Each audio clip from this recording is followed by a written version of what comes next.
الايفون اكس اس ماكس ولا الايفون 11؟ لو بتفكر تشتري ايفون جديد ومحتار ما بين الايفون اكس اس ماكس والايفون 11، فانا جاي النهارده علشان اخلصك من الحيره دي. معانا النهارده مقارنه شامله لكل التفاصيل اللي هتساعدك تختار الموبايل المناسب لاحتياجاتك، او هيساعدك انك تاخد القرار الصح بناء على احتياجاتك، من الكاميرا للبطاريه للسعر. الموبايلين هنا بيقدموا تجربه مختلفه تماما ومميزات فريده في اجزاء معينه، لذلك كل موبايل فيهم هيكون مناسب لفئه معينه. فخلونا نعمل مقارنه سريعه كده بدون اي تعقيدات، فمن غير كلام كتير كده صلى على النبي ويلا بينا نبدا. بالنسبه للديزاين او الماتيريال، الاكس اس ماكس اختصارا كده تحسه بريميوم اكتر. الظهر ازاز وفريم من الستانلس ستيل، ده بالنسبه للاكس اس ماكس. والايفون 11 جاي بظهر من الازاز وفريم من الالومنيوم مع سيستم كاميرات احدث في ال11. مفيش فرق ما بين الاثنين من حيث كواليتي الماتيريال، ولكن كفريم الستانلس ستيل اقوى نسبيا من الالومنيوم. وبالنسبه للتصميم هنا فالموضوع اذواق وبيختلف من شخص للتاني، فمش هنتكلم كتير في الحته دي. الموبايلين هنا جايين بنفس معيار الامان IP68 ضد الميه والاتربه. الموبايلات هنا فعليا ضد الميه، ده لو متبرشمين او ما اتفتحوش قبل كده، وانت اكيد هتعرف ده عند شرائك للموبايل، تعرف اذا كان ووتر بروف فعلا ولا لا. واوضح فرق ما بين الجهازين هنا هي الشاشه، ودي حاجه من الحاجات الرئيسيه اللي بتخليني افضل موبايل عن موبايل. حاجه مهمه بالنسبه لي انا ما ينفعش ان انا اتخطاها. كاحجام ونوع الشاشه، فالاكس اس ماكس هنا جاي ب 6.5 انش اوليد، او زي ما ابل بتسميها ليكواد ريتينا اوليد، الاسم الكبير البايغ ده اللي انا بالمناسبه حفظته بالعافيه. اما بالنسبه للايفون 11 فجاي بمساحه 6.1 انش سوبر ريتينا IPS LCD، طبعا نفس الديزاين في الشاشه واحد، مفيش اي اختلاف في الحته دي، نفس النوتش القبيحه بتاعت ابل، نفس كل حاجه. طيب لو هنتكلم كتجربه فعليه، طيب اختصارا لكلام كتير قوي في الحته دي، فشاشه الاكس اس ماكس افضل من شاشه الايفون 11 ككواليتي وتشبع الوان. وفعلا شاشه الايفون اكس اس ماكس ممتازه، اداء كواليتي فاهم وتشبع الوان كده فعلا مميز جدا. طيب معنى كلامي ده ان شاشه الايفون 11 وحشه؟ لا طبعا مش وحشه، انا ما قلتش كده. لو جاي من موديل قديم من موديلات ابل، الايفون اكس ار مثلا، الايفون 8 بلس، فلو جاي من الموديلات القديمه دي شاشه الايفون 11 مش هتكون مزعجه بالنسبه لك، بالعكس هتكون كويسه جدا معاك ومش هتحس بعدم القبول. بس انت في البدايه اللي خلتني احطها مع شاشه اموليد. طبعا الشاشات الاموليد افضل بكتير جدا من الشاشات IPS، بغض النظر طبعا عن اسعارها والكلام ده. لا انت بتتكلم كتجربه فعليه، لا شاشات الاموليد فعلا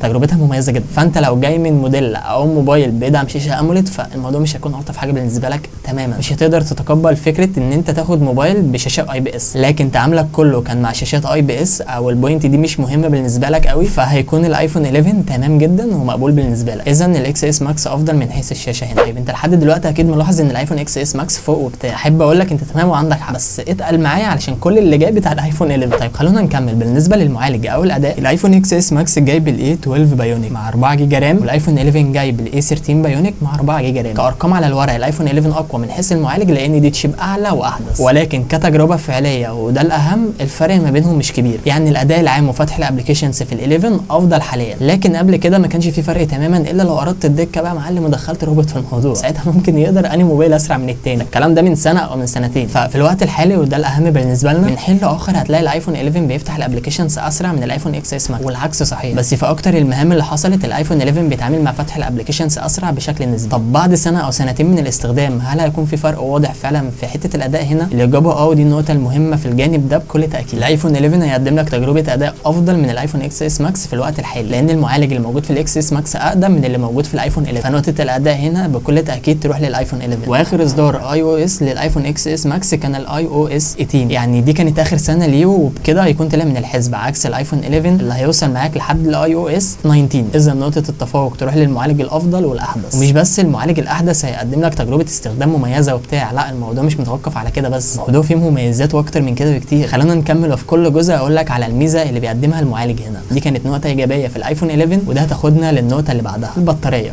بطاريه الايفون اكس اس ماكس افضل بناء على الارقام، ولكن الاهم من ده التجربه الفعليه. كتجربه فعليه الايفون 11 افضل. طب ليه؟ اولا المعالج الاحدث هيقدم لك اداء اقوى، غير انه موفر للطاقه بشكل كبير مقارنه بالمعالج اللي موجود في الايفون اكس اس ماكس. ومش بس المعالج اللي ليه تاثير على الجانب ده نوع الشاشه كمان. شاشه الايفون اكس اس ماكس اوليد، والشاشه اللي موجوده في الايفون 11 IPS، فالنوع ده من الشاشات بيوفر من طاقه البطاريه اعلى من معدل السحب اللي هتشوفه في الشاشات الاوليد. معنى اخر الشاشات الاوليد بتستهلك من الطاقه اكتر من الشاشات IPS، فنقطه البطاريه هتروح اكيد للمعالج الاحدث والاقوى. اذا الايفون 11 افضل في الحته دي. طبعا بالنسبه للصوت فالموبايلين بيقدموا نفس تجربه الصوت، صوت ستيريو متجسم من اليمتين، فعلا حاجه محترمه جدا ومفيش فرق ما بين الاثنين زي ما قلت. اما بالنسبه لحته الكاميرات بقى، والحقيقه يكون فيها كلام كتير قوي، لان كل موبايل بيقدم تجربه كاميرات مختلفه عن التاني. طيب خلونا نكمل ونشوف الموضوع ده. الاكس اس ماكس جاي بكاميرا اساسيه وكاميرا ثانيه خاصه بالبورتريه. الايفون 11 جاي بكاميرا اساسيه وكاميرا ثانيه الترا وايد. تعالوا نبدا كلامنا الاول بالكاميرا الاساسيه. الجزء ده من الفيديو نو سكريبت، هنتناقش مع بعض وهنحكم اكيد بالنتائج اللي طلعت من كاميرات الموبايل. كام صوره كده هتكون موجوده توضح لنا لنا كل حاجه ان شاء الله، وهنبدا نتكلم في كل التفاصيل اللي موجوده قدامنا. وطبعا انت ممكن يكون ارائك مختلفه، انا بسمح لاراء الاخرين جدا كده واستنى كده رايك تحت في الكومنتات. يفضل بس انك تتفرج على الجزء ده من الفيديو على كواليتي 720 على الاقل علشان الدنيا تبقى واضحه معاك نوعا ما. خلونا نبدا باول صوره معانا. لوك الصوره كويس جدا ومفيش اي غلطه تقريبا من حيث الموبايلين، لكن لو قررنا بدقه هتلاقي ان في الاكس اس ماكس العزل متحدد بشكل كويس على عكس الايفون 11. الصوره الثانيه هتلاحظ برده ان الايفون 11 عازل جزء من الشعر، يعني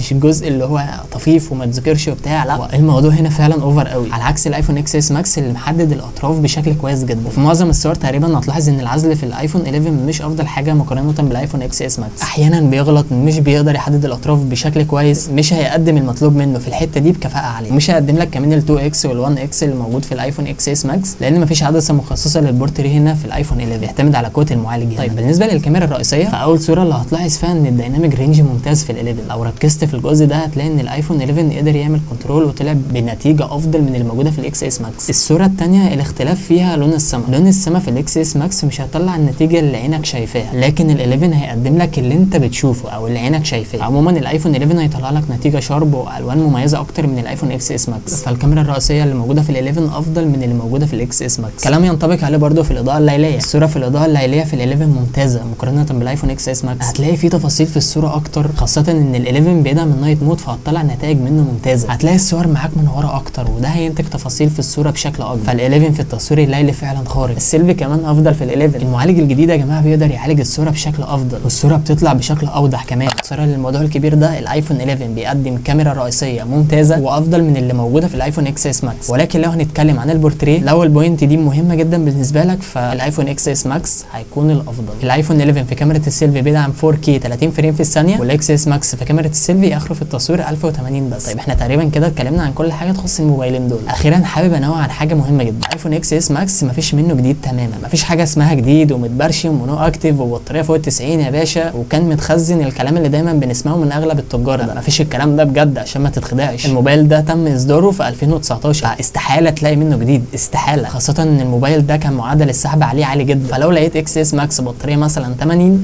ده تمام ومقبول، فنصيحتي ليك ما تشتريش اكس اس ماكس فوق ال 82%. اما بالنسبه للايفون 11 فستيل في منه جديد وجديد متبرشم عادي، وفي الغالب مش هتلاقي نسخه ال 256 جديد منه، اللي موجود بس 128 جيجا وفعلا متبرشم وشرعي. الاسعار طبعا بتختلف بناء عن حالات الجهاز. سعر الايفون اكس اس ماكس بتروح بين 12000 ل 17000 جنيه. سعر الايفون 11 ال 128 جيجا نيو من 20 ل 21000. وبالنسبه للمستعمل فالرينج بتاعه واسع جدا وغير محدود. اخيرا محتاج تصوير بورتريه وشاشه افضل، روح للاكس اس ماكس. ولكن محتاج بطاريه افضل وكاميرا رئيسيه ممتازه تديك نتائج في سيناريو الاضاءه الليليه، تصوير فيديوز افضل، محتاج ديزاين احدث وده هيفرق معاك بشكل كبير، فروح للايفون 11 هيقدم لك ده. فلو حطيت الايفون اكس اس ماكس في مقارنه حاليا مع ال11 بالنسبه لي هيكون الاختيار الامثل بالنسبه لي هو ال11. اخترت ده طبعا بناء على احتياجاتي وتفضيلاتي. اكيد الموضوع ده يختلف من شخص للتاني، الموبايل المناسب لاحتياجاتك غير الموبايل المناسب لاحتياجاتي، فبناء على احتياجاتك انت اختار الموبايل. مصطلح الايفون 11 افضل ولا الايفون اكس اس ماكس افضل، ان اللي معاه الايفون 11 هيقول لك الايفون 11 افضل، اللي معاه الايفون اكس اس ماكس هيقول لك افضل. هتدخل نفسك في حوارات وحيره وبتاع، فالسؤال المنطقي اشتري الايفون 11 ولا الايفون اكس اس ماكس، ولازم تسال نفسك احتياجاتك ايه، تفضيلاتك ايه، ميزانيتك ايه، وبناء عن ده تقدر تختار الموبايل بشكل تلقائي. فبس كده، لو لسه ما عملتش لايك ولا سبسكرايب ولا كومنت حلو، يعني اتمنى انك تنزل تعمل كل الكلام ده دلوقتي. وبس كده، اشوفكم في فيديو جديد. بيس.